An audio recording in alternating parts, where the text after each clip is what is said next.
بسم اللہ الرحمن الرحیم۔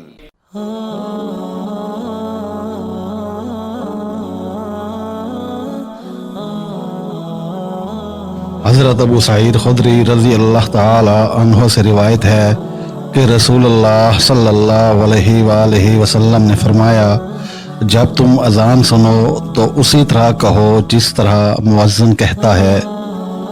حضرت عبداللہ بن عباس رضی اللہ تعالی عنہما سے روایت ہے، رسول اللہ صلی اللہ علیہ وآلہ وسلم نے فرمایا، اذان وہ لوگ دیں جو زیادہ بہتر یعنی نیک ہوں، اور تمہیں نماز وہ افراد پڑھائیں جو قرآن پڑھنے والے یعنی حافظ اور عالم ہوں۔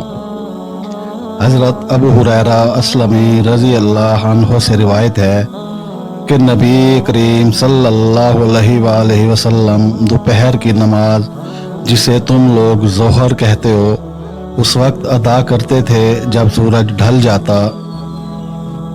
حضرت عبداللہ بن عباس رضی اللہ عنہما سے روایت ہے، رسول اللہ صلی اللہ علیہ وآلہ وسلم نے فرمایا، جس نے ثواب کی نیت سے 7 سال مسلسل اذان دی، اللہ تعالیٰ اس کے لیے جہنم سے نجات لکھ دیتا ہے۔